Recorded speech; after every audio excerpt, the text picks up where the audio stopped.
Hello, and welcome to another video where we're going to build a spectacular skyscraper. This tall structure will be located next to the hotel with the swimming pool and tennis court that I built in my previous video. It will be a beautiful building where all the floors inside are fully finished. We'll start with the interior of the ground floor, which features a reception area, a dining area, a reception desk, and an elevator that I've extended all the way to the top of the building. Next, we'll move on to the exterior. It's an office building made of white walls combined with small 2x2 stud windows. These walls are secured between four light gray corners that run all the way up to the top of the building. Now, I'll show you how I made the different floors. Because the building turned out to be so tall, I had to assemble 11 floors of this kind. It was quite a task, but it was more than worth it. Each floor consists of 4 desks with computers, and of course, the elevator in the center of the building. Now that all 11 floors are complete, I'll show you how I built the exterior of the building. All 4 walls are connected to the 4 gray pillars in the corners of the building. This adds extra stability, which is necessary when building something this tall. What's unique about this structure is that the corners protrude. This allows the walls to be attached to the corners without showing any color differences on the outside.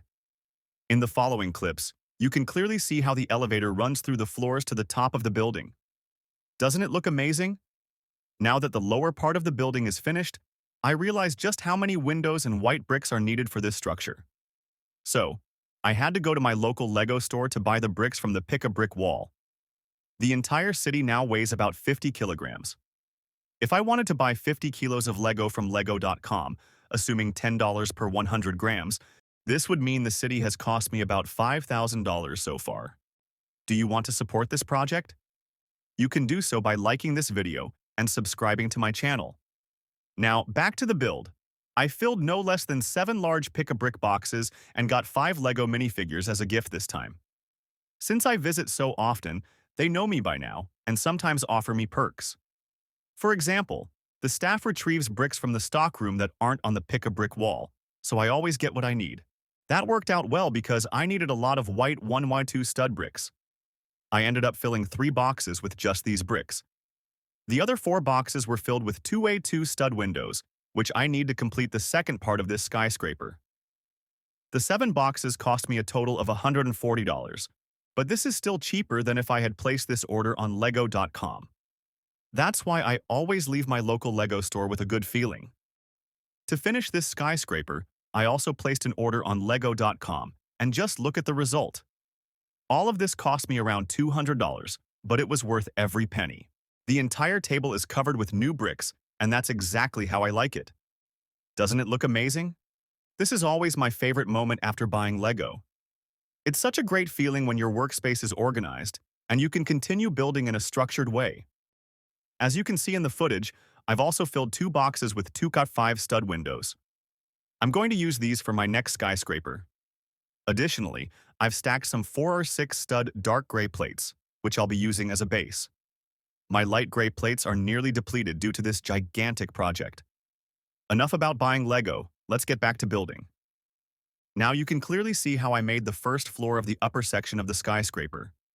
The upper edge of the first section is finished with tiles, making it easy to separate both sections from each other. This makes the building modular, just like all the constructions in my city. The lower edge of this floor also needs to be white to avoid any color differences on the exterior of the building. We attach the first floor of the upper section and continue building upwards. The combination of white bricks with the clear windows gives the building a fresh appearance. I use a lot of white in my city because it looks modern, and you often see it in new buildings in real life. Besides white buildings, I also use a lot of light gray and have made several constructions with black bricks. I'm curious to know which color you'd like to see more of in my city. Let me know in the comments, and you might see that color in one of my future designs. We continue building a few more floors, so that the upper section is approximately as tall as the lower section. And the building is almost finished, but the best part is yet to come. Now that the upper section is also complete, both parts can be attached to each other. While I was doing this, I realized just how heavy the structure has become.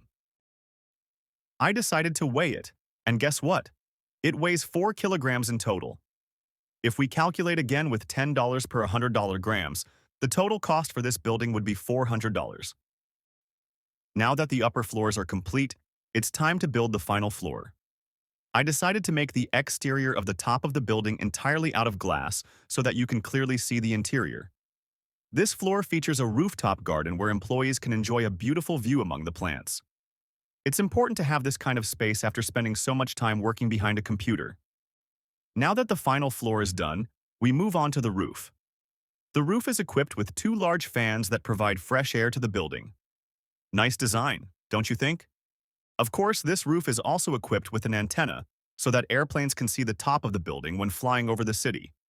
It's going to be one of the tallest buildings I've made so far. This time, I opted for a slanted finish for the roof, which I believe gives the building a stately appearance. We attach the roof, and it's time to place both sections together. This is always one of the most enjoyable moments of building. It's only now that you can really see how the final result will look. Curious? Let's take a look. First, we place the lower section in its spot. This already gives you a good idea of how the design fits among all the other buildings.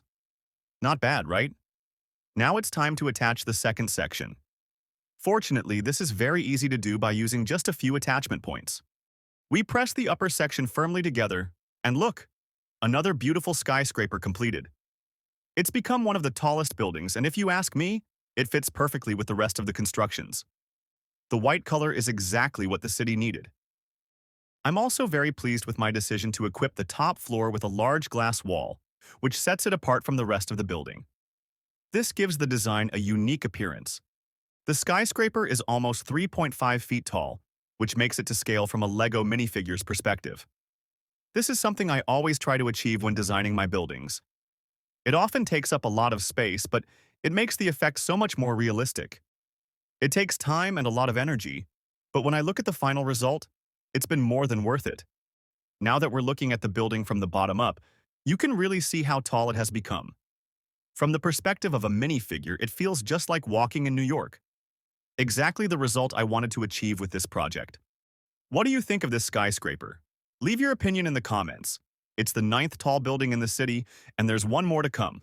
But don't worry, there are still a few cool projects coming up that will be great additions and add a lot of atmosphere to the city. Think of similar buildings like the hospital that I designed earlier. Buildings like these, of course, cannot be missing in a real city. Curious about how I designed it? I've made an in-depth video where I show how I designed every part in detail, and believe me, you don't want to miss it. Curious? Watch this video and discover what's possible with Lego building. Enjoy these last few shots, and I'll see you in my next video.